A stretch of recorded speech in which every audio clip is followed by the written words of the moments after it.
considered hopelessly insane.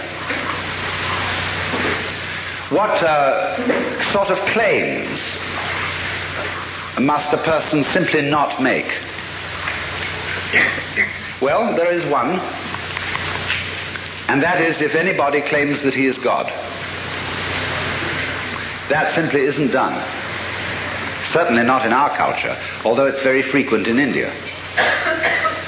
But in our culture, that is simply not allowed, because we, most of us, from a Christian background, and if not that, from a Jewish background, and there's a great deal in common.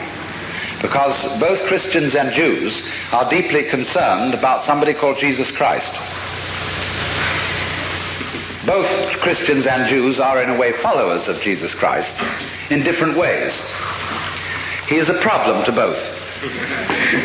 Because he was the man who came out and discovered he was God.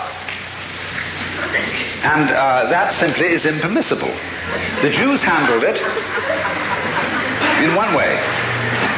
The Christians handled it quite as effectively in another way.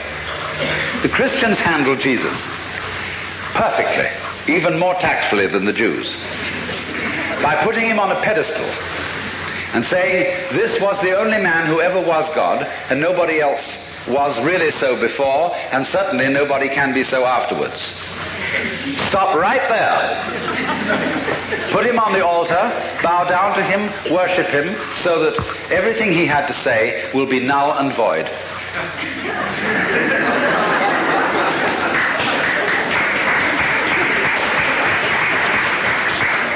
And it worked beautifully. But you see, the trouble about deep secrets is they can't be repressed indefinitely.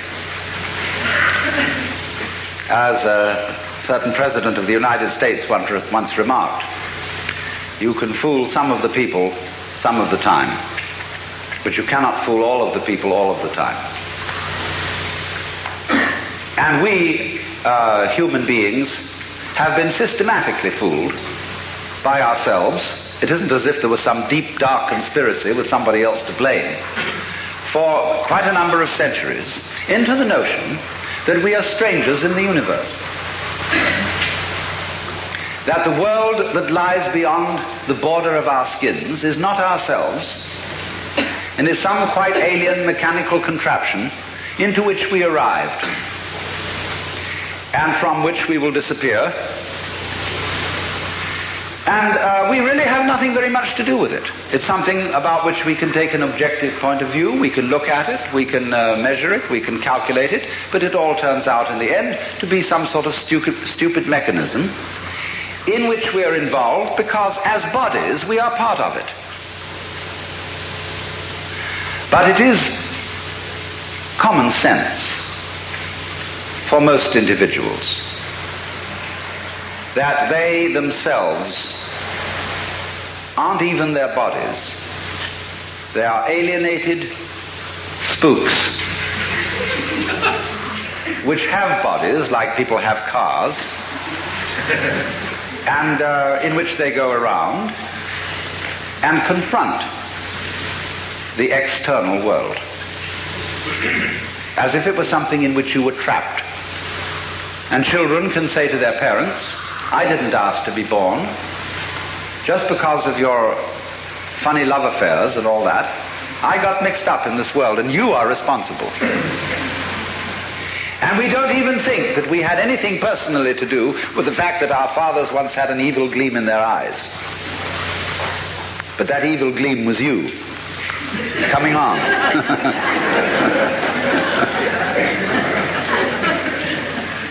Only you see, by this idea of our own identity that we have, we're able to disclaim responsibility for all kinds of things. And say, no, it was my parents.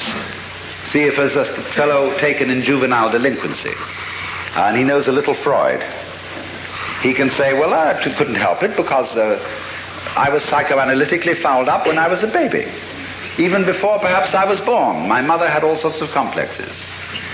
And then if he gets away with that, the people in the press say, for juvenile delinquents, the kids should not be punished, but the parents. And the parents say, hey, wait a minute. We got fouled up by our parents, and we're pretty bad parents, we admit, but our parents before us brought us up in a certain way that we're hopelessly neurotic, and we can't really raise children, but we have to. So everyone can pass the buck all the way down the line. The woman that thou gavest me, she tempted me, and I did eat. And then when God wagged his finger at the serpent didn't say anything.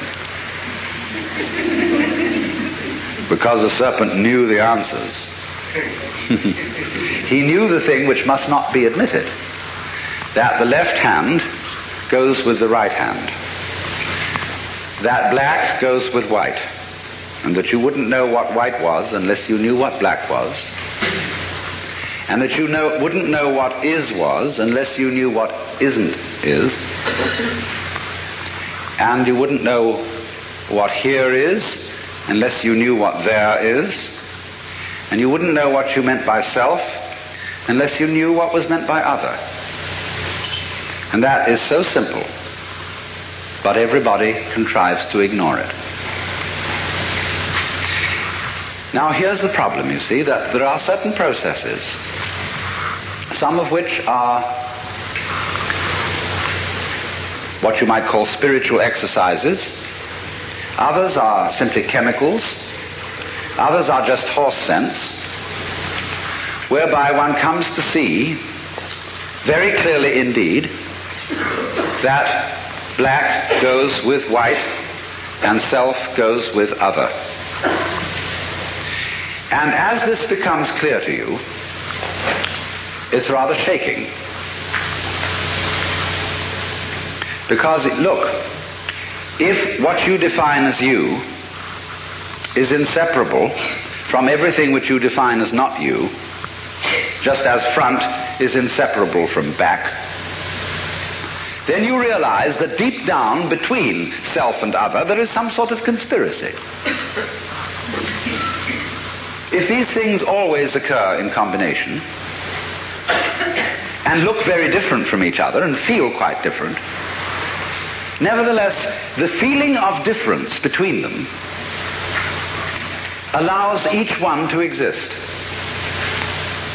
And so underneath the opposition or the polarity between self and other, or between any other pair of opposites you can think of, there is something in common, as there is, for example, between figure and background. You can't see a figure without a background. You can't have an organism without an environment. Equally, you can't have a background without a figure, or an environment without organisms in it, or without things in it. You can't have space which is unoccupied by any solid.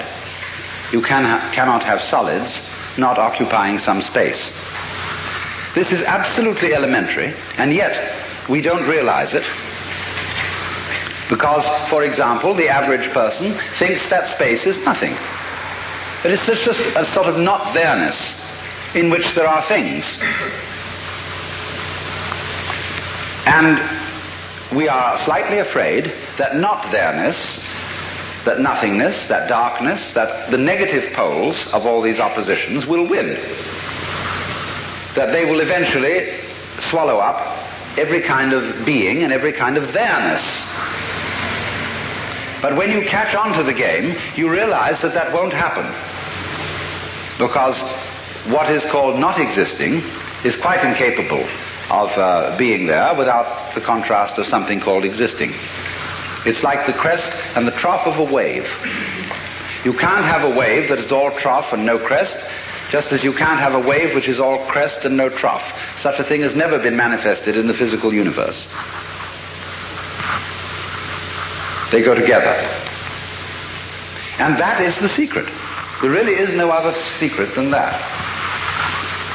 But it is thoroughly repressed. And therefore, we are all educated to feel that we've got to fight for the white because the black might win. We've got to survive. You must survive.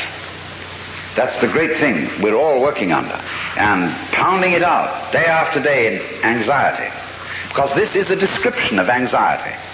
Anxiety is the fear